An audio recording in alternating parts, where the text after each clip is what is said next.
Brands on Brands. Hey guys, it's Andrew Cordle, CEO of Power Room, and today on this episode, we're going to talk about branding, creating your personal brand, and why you should always invest into your personal brand.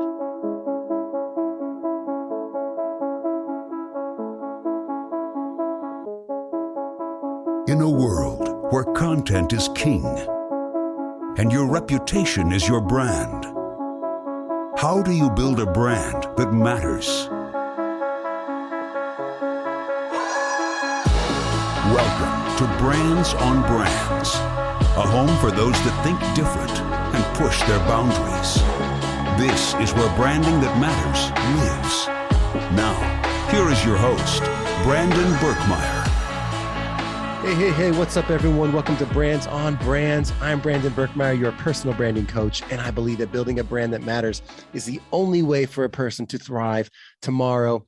I appreciate you guys tuning in each week as we talk to thought leaders in the personal branding space, content creators, and everything in between.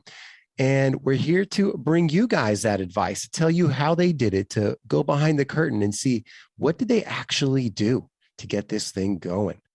Hope that is inspiring to you guys. If this is your first time on the show, make sure to go to brandsonbrands.com/resources. That's where we keep all of our latest tools, tricks, tips, freebies for you guys to download and appreciate.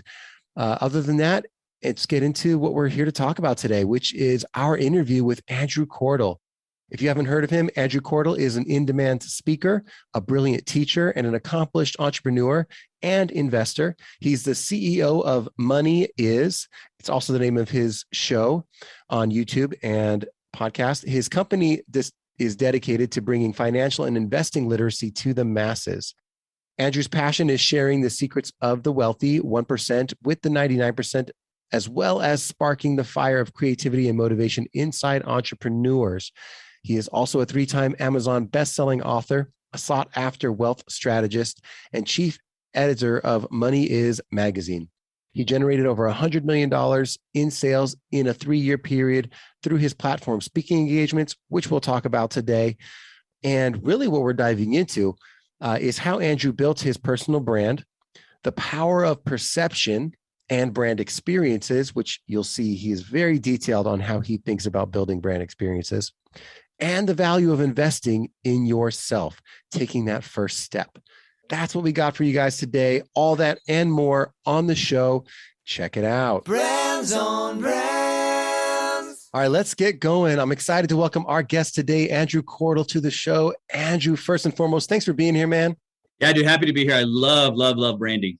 Yeah, I mean, that's what we're here to talk about, right? The reason I'm excited is we get to talk about branding, but also like the things that you've been doing while you've been on your journey, like the business innovation, the building companies that are also aligned with who you are, speaking, building courses, building mastermind, all the things that go into this and no one sees. They just see the outer stuff. You have a show that's called Money Is. I want to talk about that a little bit. Maybe we could start there with the things that people kind of see on the outside. What got you to build a show like that? What was the idea? How did that get going? And we can connect that back eventually. Yeah. Funny, it actually goes back to building and choosing to invest in my brand. I was traveling, speaking full time, had some businesses, making a ton of money. And it was just a point where I was like, hey, I need to invest more money. I mean, as you get more money, the whole objective is to make sure the money is always working for you. And I had accumulated a bunch more, and I was continuing having more of it. And I was like, okay, I need to go invest in something else to keep my money working. And I was going through the process of buying a couple things and investing ownership in a couple things. And then I was down in Florida, actually, and it just hit me. I'm like, dude, I've made all my money by investing in myself. Like, I got to where I'm at by investing in myself, not just a random thing or another franchise, another business per se. And so at that moment, I'm like, dude, I'm going to take this money as an invest. I'm going to put it back into my brand, basically. And I'm going to actually, for the first time, kind of on purposely try to start building when I say brand, I had a brand in my own community, but make more of a personal public brand out in the masses on social media. And so that's actually how I started the whole Money Is show, because I wanted to invest back in my brand. And once again, it freaking paid off massive dividends by investing in my brand. So I started the Money Is show. which is a podcast that we shoot. And actually, it's not even a podcast. We actually don't even put it on podcast. We actually only put it on YouTube. And we just interview high-level CEOs, successful people. They fly in. Right now I do 4 shows a week. They fly in to my office. None of them are on Zoom. They're all live, and we shoot 4 a week right now. So I could dive a lot into it, why we started it, why our first guest ever was Gary Vee, what was the strategy behind it. But to go back to your question, dude, it was an investment in my brand. That's why I did the show. I think a lot of people get that idea like, man, I need to start figuring out like how to invest in myself, but they have no idea where to go. Where did the idea come from? Like, why that idea? And then, I'd kind of like to hear your most memorable moment. Yeah. When it comes to investing in your brand, like, let's hit that question first, right? When it comes to investing in your brand, it's a very, very tough decision, because if you're in business, everything is based off of ROI. And my partners and I run a $1 billion empire here, and we have cash flow performance on every single of the companies that we have, and who's, they all have presidents and CEOs, and everything is based off of ROI. So you make an investment, what's our money back? We do marketing, what's our money back? And when you go to a brand, it doesn't work that way. It's all based into pouring it down a black hole that never ends, and you don't know, you cannot calculate it. It's so frustrating because you cannot mathematically put your finger on where it's going to end up at. And so that's why I think people struggle with, should I invest in my brand? And if I should, where do I put it? For me, because I was a speaker and enjoy talking, the natural flow was going on more of the podcast route, because it was more natural to me. If I was naturally on something else, I would do it differently. But for me, when I went and started my brand, I wanted to be able to talk and share my thoughts and philosophies and so forth. And so that's why I went to the podcast route. Uniquely, when I went the podcast route, what I did was I went and interviewed a bunch of people who had pretty successful podcasts. They were friends of mine or friends of a friend that I could connect with, and not do a podcast with them. I actually just kind of was doing data research. And I was like, hey, so tell me about your podcast, all different genres. And basically I was getting advice plus data research. And what I found was there was kind of this common denominator that they all started them, and they had this goal that one day they were going to interview ABC, whoever it was in their kind of industry, their genre. They're like, oh, I can't wait. I'd ask them, I was like, who is the one person you'd want to interview? And they always had this, like, I can't wait till I get to be able to big enough where I could interview X.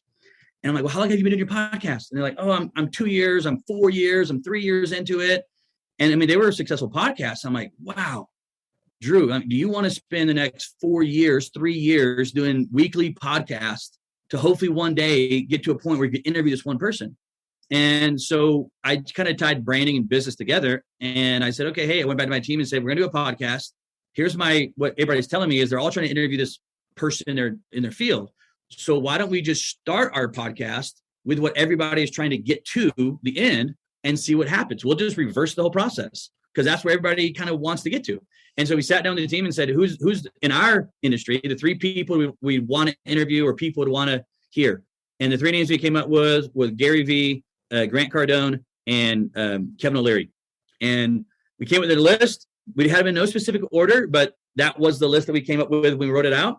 And I said, okay, let's go figure out how to go get these 3 guys. There's got to be a way to get them on a podcast that doesn't exist, which is very difficult. But I said, it's going to be an investment, but who cares? Figure it out. Let's go do this. And our first podcast was Gary Vee. Our second was Grant Cardone. Our third one was O'Leary.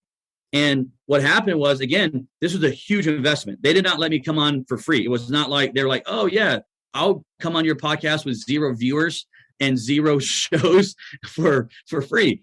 I spent a ton of money getting these 3 guys on.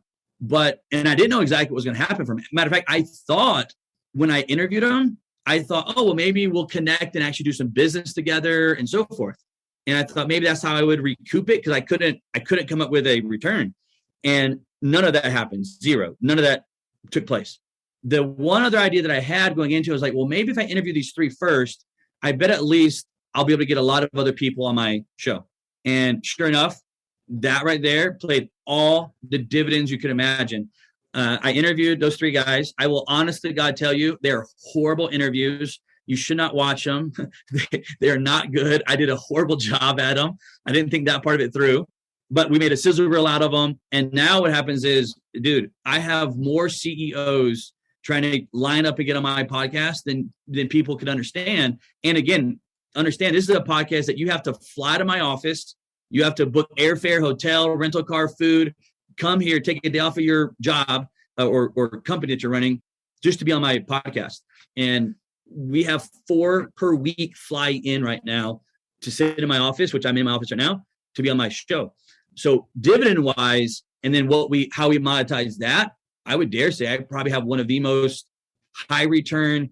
I've never said this before, and maybe I shouldn't say this, but I would dare say that I probably have one of the highest revenue producing podcasts out there that no one even knows about because my podcast isn't huge, but the revenue that generated from it, it's millions and millions generated from this podcast. So again, it was all going back to investing in my brand, putting money into it, not knowing all the answers yet, but believing if I build a brand, they will come. It's still freaking Field of Dreams to a certain degree concept. Yeah. I mean, it's like, what's the revenue of relationships, right? And it's infinite at that point. And that's what I think you saw. And what's funny is I did listen to some of those shows. So I actually think, especially with the way you've cut them, you thought a lot about it. I think you don't give yourself enough credit. You put a lot of thought into what am I going to say? How am I going to start the conversation? How do I build rapport with these people?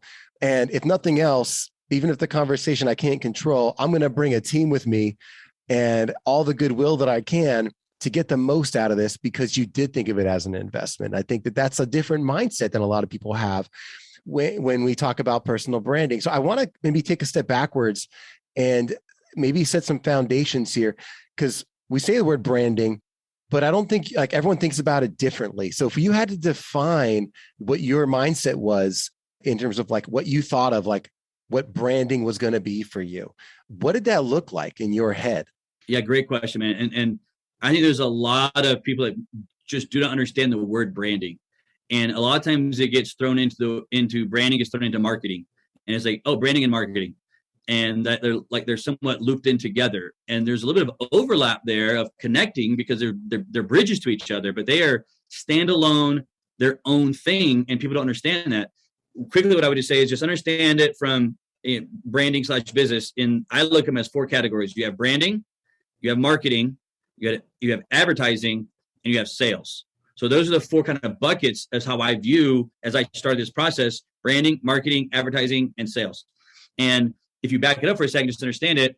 When you have great advertising, so let's go to advertising, right? If you have great advertising will help slowly be able to get rid of your sales team because your advertising is so on point that eventually you can actually not have as much sales team that has to like drum up and have this sale take place because advertising will help you sell your product without a sales team. A great marketing message will slowly help dilute advertising because you won't have to spend as much on advertising because you have a great marketing engine that's running. So you need less advertising.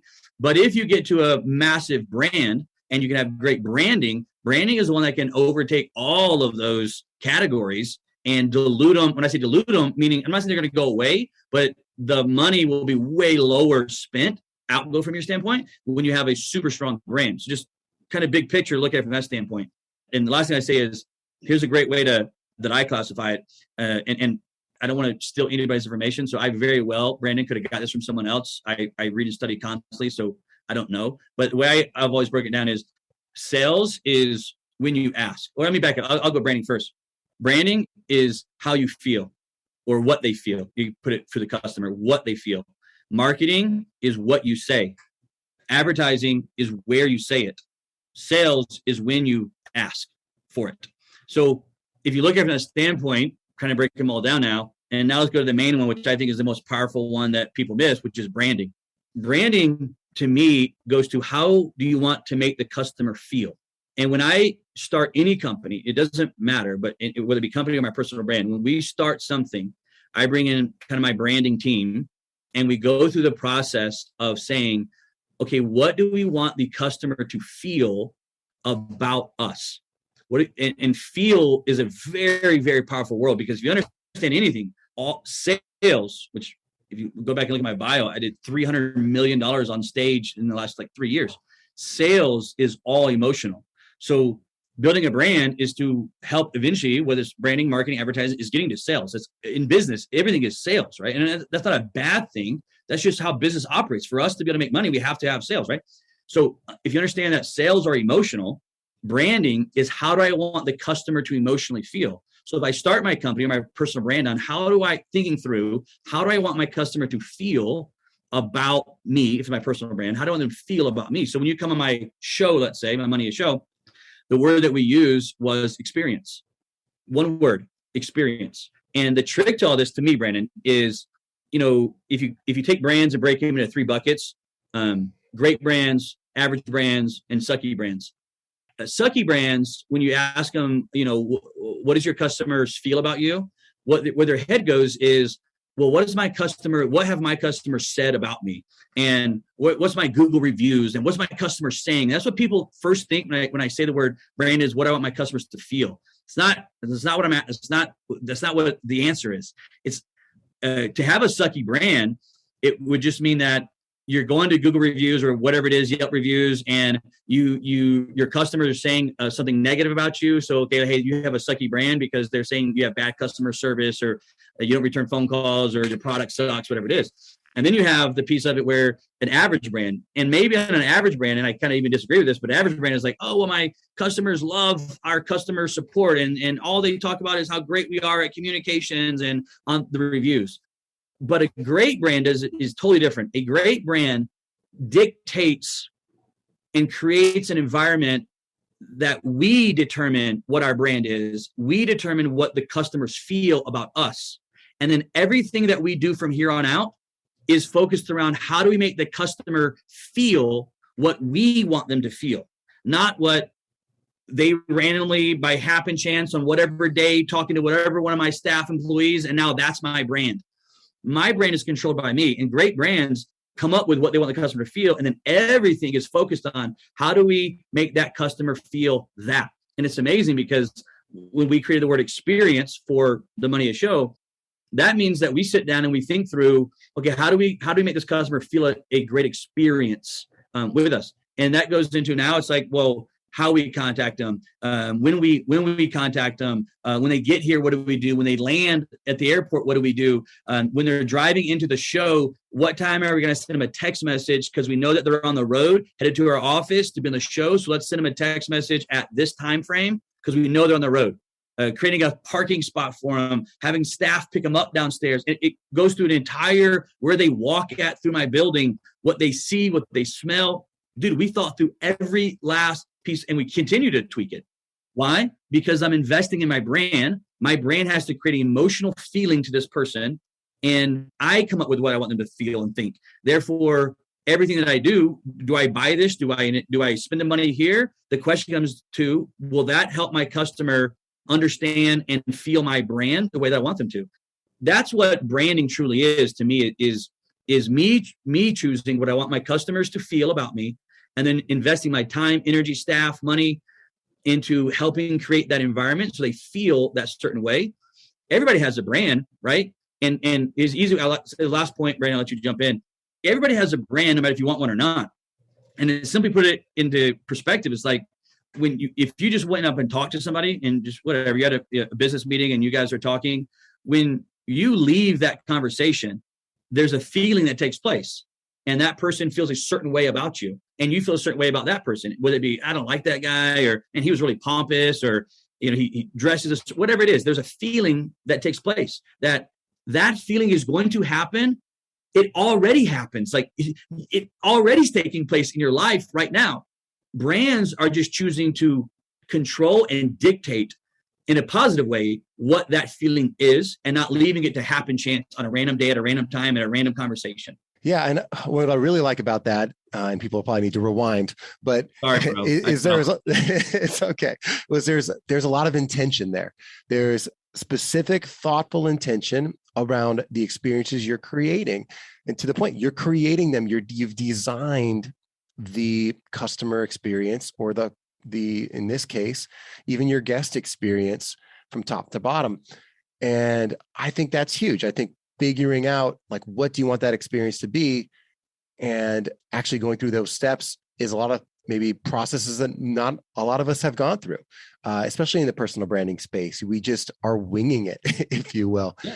But I would ask, so if there are things that you've designed ahead of time and those things were intentional, I'm wondering what are some of the lessons you've learned along the way that you couldn't pre-design, that you just had to figure out, that were some stumbling blocks that you had to say, you know what, I'm going to do this better the next time? Well, it all goes into when you start it, it's never perfect.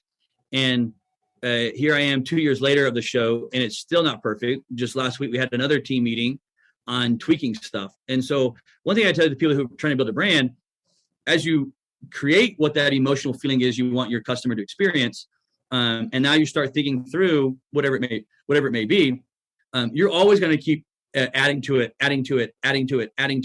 The more you get into it. And so, because like this week, I'm trying to think of this week's meeting. We were talking about, I have a team that meets the people, that bring them up to our green room and so forth. And then my executive assistant steps in and actually brings them into my office.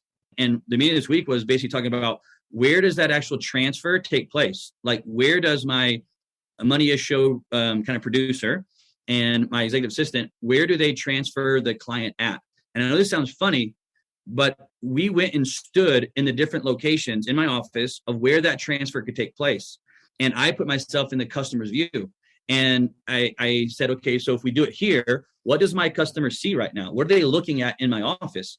Where are they standing at? What could they see? Who could walk by here? It's that detailed to me, in that I want to understand where that transfer takes place at. So there's not a random happenstance, because everything is about me creating a feeling for the client that I'm looking for, of how I want them to feel. So it's never a thing when you talk about lessons that I've learned. It's just, the lesson that I would tell you is, it never turns off. You have to go all in on building this brand, and it never changes. It never plateaus and stops. It's just always tweaking. Freaking today, like we just bought these new things. You're not gonna be able to see it on the screen, but it's another piece that we just added to the experience. A water bottle. Yeah. Sorry. He held up a water bottle. They have This is a water bottle. And I know it's funny, but dude, I could not tell you how many hours and money I spent on water bottles.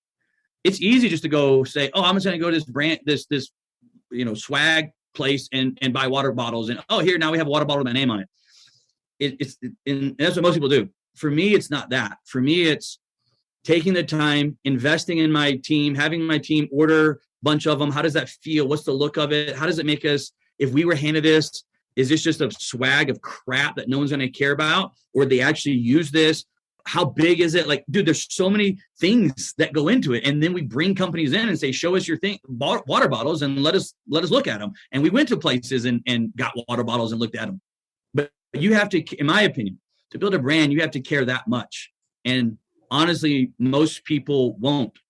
And that's why they don't have a personal brand inside of it, is that they're winging it and they're just trying to get their name. They don't understand the difference between impact and influence. That's another big thing that they miss with brand. They don't understand the difference between impact and influence in building your brand.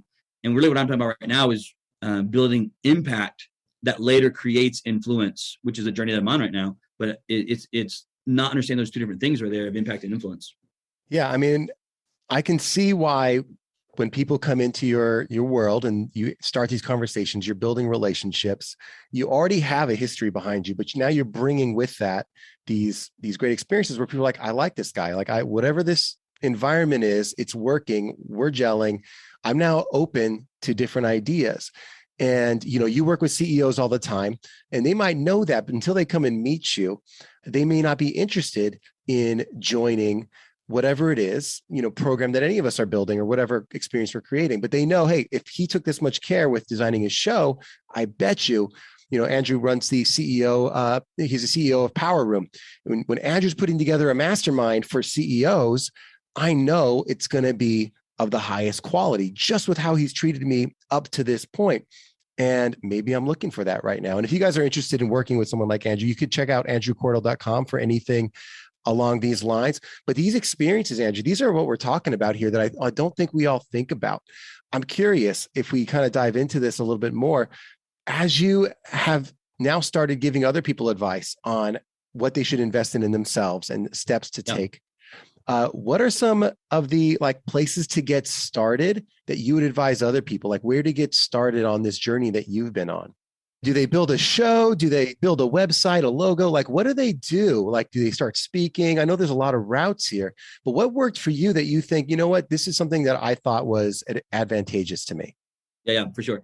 So I'm gonna digress a second and say, before you build a website, before you start a show, before you do any of that stuff, it goes back to, you have to have a legitimate deep dive on your brand and what do you want people to feel about you. So how I do it, and I'm going to give you this. I've never done this before. I'm going to give you my branding guy that I use, and so when I said earlier, before I started a company or anything, I bring him in. He's out of Chicago. I fly his team in here. We spend days sometimes sitting around, and it sounds funny, but we talk about words and what do we want the customer to feel about us. Because once we understand that, here's what's crazy, Brandon, it then tells us, it will start to tell us what colors we should use. And it's funny because when most people start their business, they're like, oh, I'm gonna build my website, and they're like, why I love the color blue, it's my eyes are blue, so I'm gonna use blue as my color. And say, well, you can. I'm not telling you not to. I'm just telling you that's not how building a brand works. Building a brand is establishing what are my customers to feel, and then therefore that will dictate what font I use. It will dictate whether it's a cursive, old school font versus a new age, a modern type font. It will dictate what color schemes I'm going to use, because remember, everything is focused on the emotional feeling that I'm going to create here. Let me, and to clarify this a little bit more in depth here, I want to give you an illustration that maybe a lot of people will know. I want to think about, because we're at Christmas time. I don't know when it's going to go out, Brandon, but we're in the holiday time right now. And if you watch TV commercials right now, I want you to think about Coca-Cola, the company Coke. And right now, Coke is playing all kinds of commercials on TV and social media and YouTube and everywhere.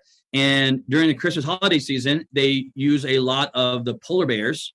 If you remember, that Coke has all these commercials with the big fluffy polar bears and the family, and they're like in the woods, and they're kind of cartoon-like. Okay, I want you to think about this for a second. This is what I'm explaining when I'm talking about an experience. Coca-Cola, when they run their marketing, and now they're going to use in advertising, so it's going to be on platforms like TV and snippets inside of YouTube ads and Facebook, etc. When they're doing that, when that commercial runs and all those polar bears are on there, at any point is Coca-Cola asking you to buy a Coke from them? Like at any point in that commercial, they say at the end of it, and great news, you can get our 2 liters on sale for $1.19 at the local grocery store, or go to your gas station and it's 99 cents for this, Christmas special 20 ounce. Nowhere in their commercial, nowhere are they asking you to buy something. Nowhere are they telling you of a sale or a special price. What they are doing is they're investing in their brand, and inside their brand, that polar bear that they're using there is creating a word, a feeling inside of you, and you're loyal to that emotional feeling. They never sell you anything. Go find me commercials that Coke is running and Coke is selling you something. They don't. What they invest in is getting their brand feeling, and they invest in that feeling.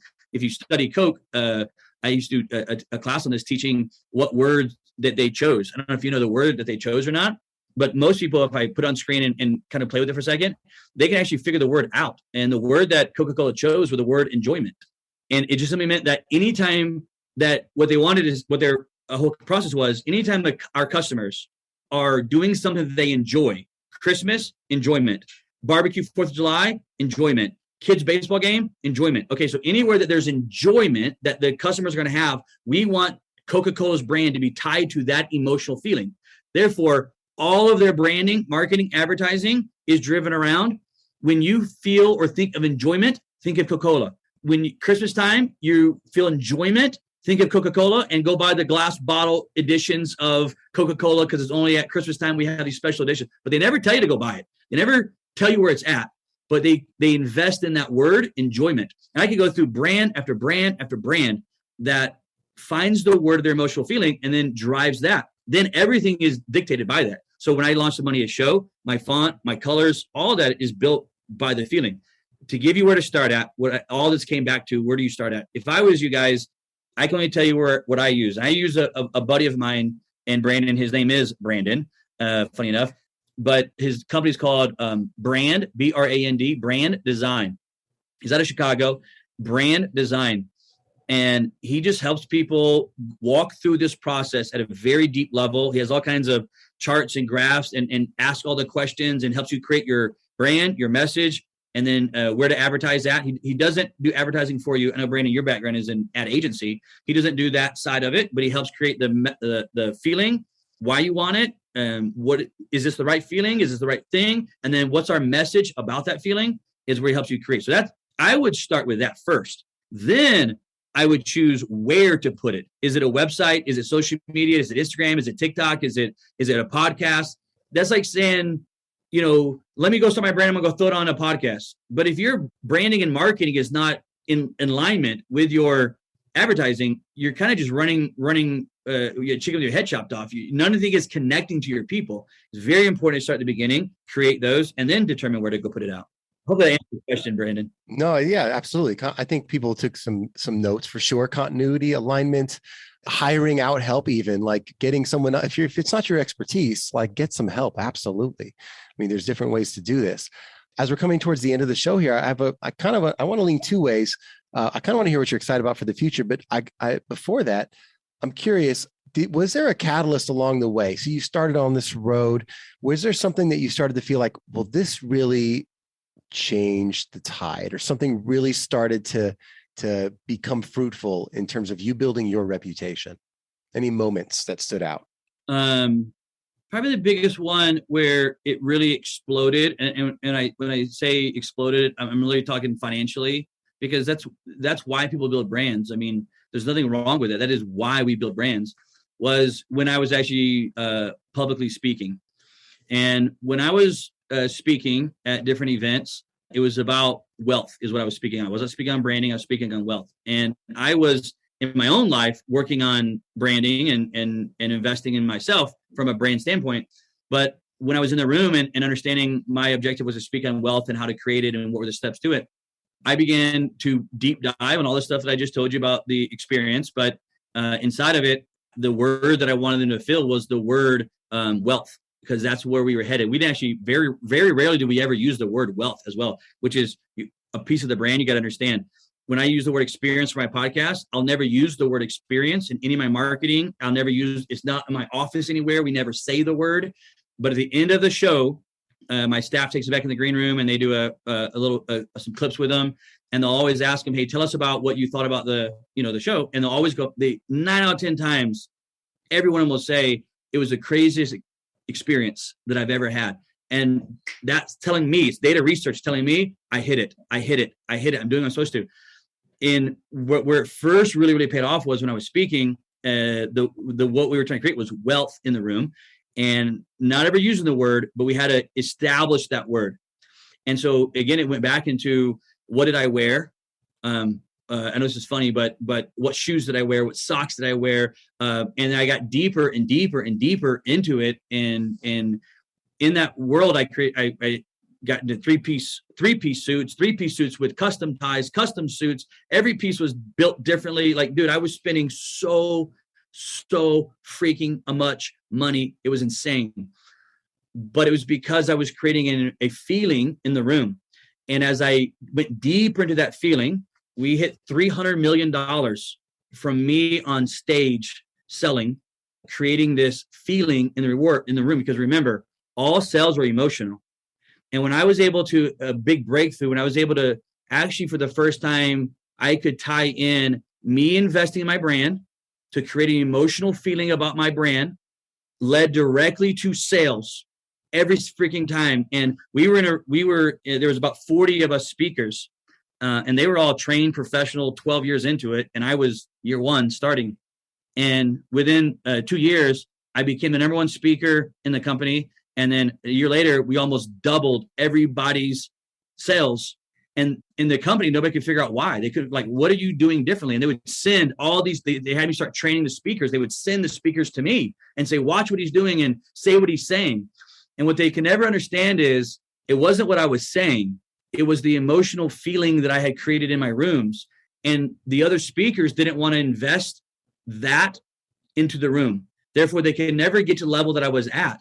They were better speakers. They were more polished. They were more professional, but they never had created a feeling. And so for me, Brandon, that was the big breakthrough. When that happened, it was like, holy shit, I can directly connect the emotional feeling that I'm creating to the sales in the back of the room, and nobody can compete with me, even though they're way better. Why? I had created an emotional feeling in that room, and they weren't. That's amazing. And I think what it highlights is the one of the big parts of reputation is perception. And if you can affect the perception because you've taken the time to invest in things that some people, like the details, that some people will say, you know what, it's okay if I wear a regular suit, and you take it a step up, and your perception now, because they're comparing, is relatively different. This person took a little extra time. Same thing with the interviews. Like, I'm going to do the work and pay the money to bring the bigger names on, because it creates a perception. And I think you've used it masterfully to start the things turning so that the people who you're trying to reach see that detail. They see that nuance, and it builds trust. It builds some kind of level of trust in the relationship that you can't define unless you've been there and experienced it. So you can't put a dollar behind it, because there's no ROI, except for I can tell you is I'm a part of $1 billion empire that I didn't put my capital into. My actually partners started it. The reason they wanted to get me, they came in and said, we want to partner with you, was because I had a brand and I was spending my money on their brand, and they were building this massive company. What they didn't have was a brand, and they needed that piece, and they didn't understand it. And I was able to partner with a billion with a B dollar empire with no money in my pocket, because I had invested in a brand. And now it's just that happened in the last about 2 years. Now it's even like fast tracked into massive stuff. But it's hard, Brandon, because most people don't want to, they can't, because they can't calculate it and they can't see the end of it. And it's risky, because thinking, my God, I gotta make these sales because I got to pay this bill. I got to make this, as an entrepreneur, versus understanding the long play, invest in the brand. It has always paid off for me, man. Well, I think that's huge. I think that story alone and these lessons hopefully gives people the courage to take those first steps, to get out there and invest in themselves for once, and to say, what would it take to go from something like a resume and then become and actually invest in reputation instead of resume, or invest in creating experiences instead of paying to be at someone else's experience. You know what I mean? So I appreciate you sharing that knowledge with us today. And I'll end with just asking you, what are you excited about? What's coming up next for you? We're launching a big, I think it's in branding. There's 3 words that I live by with branding, and it's inspire, impact, influence. So you want to build a personal brand, take those 3 words: inspire, impact, and influence. And I didn't talk a lot about them today, but inspire means you got to find what you truly love in your personal brand. It cannot be just a random business that you're doing that you're going to do for a little bit and move on from. You got to find the things that you love doing. And one of the things, Brandon, that I love doing, that inspires me, that I do them with or without anything, is sports cards, sports card collecting. I freaking love it. I love everything about it. Now, don't get me wrong, I'm not an expert at it. That's the difference. I'm not an expert at sports card. I just enjoy it. And because of that, it led me down a path of getting deeper into the game and playing in the game of sports cards and what's going on. And probably in about 3 months, man, we're launching in partnered up with some huge sports cards names that you would know if I dropped them, but we're not dropping them yet. We've partnered up with some huge sports card names in the industry, and we're launching a software that's tying sports cards with NFTs. And the NFTs are not your typical NFT. What it is when you upload a card on our platform, sports card, Pokemon, whatever it is, if you upload it and you're the first one to upload it, we're actually going to give you the NFT. And so then you just type in the information all about the card. It's all there for you. And then you get a token, NFT, on that card. Now, what's cool is anytime that card is ever bought or sold anywhere in the world on our platform, you get paid on every single transaction, because you were the original uploader of that sports card. And everybody else gets to use the data that you provided for everybody, which was all the data you entered in to win it. And now forever, you will have an asset that pays you a transaction on every single card, every time it's sold anywhere in the world on our platform. So diving into what makes me exciting is, it goes back to our brand. I find what I love, what inspires me Sports cards inspires me. And if I do what I love, opportunity will present itself because I'm doing what I truly love to go do. As it presented itself, it led into this. And now we probably around March Madness, we should be doing it in a huge, trust me, you will see it if you're in the online world with some of the names that we have on board, launch. And it's tying, giving everybody NFTs to allow to make money on sports cards, even though they may not buy or sell it, they can still make money off of the sports card world, which doesn't exist right now. Yeah, well, I think it loops right back to the middle, right? You're definitely following your passions and seeing where that takes you. It's a full-on Gary V model from the beginning, passion and then documented and then build a business on the back of it. And you've been doing that. And he happened to be your first interview for that other show. That's amazing. And if you guys want to see some of this, I have peeped Andrew on the YouTube opening Pokemon card packets. So if you need to see what he's actually up to behind the scenes, you can check out his YouTube channel too, or always go to andrewcordle.com to check out what his latest offers and services are and whatnot. But appreciate you having on the show, man.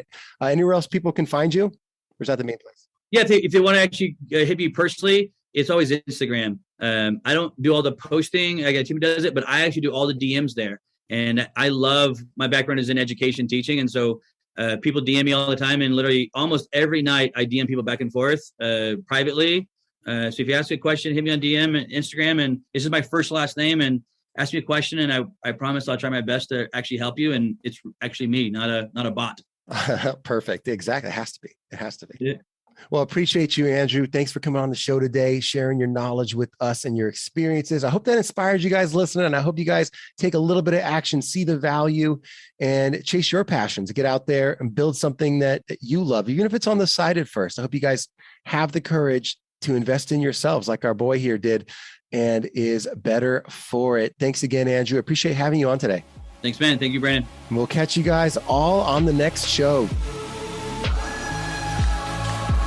You've just taken your marketing knowledge to another level with this episode of Brands on Brands. But we have plenty more ways to help you build a brand that matters. Head over to brandsonbrands.com for resources, as well as access to our blogs, videos, and exclusive coaching sessions with your host. Be sure to visit brandsonbrands.com.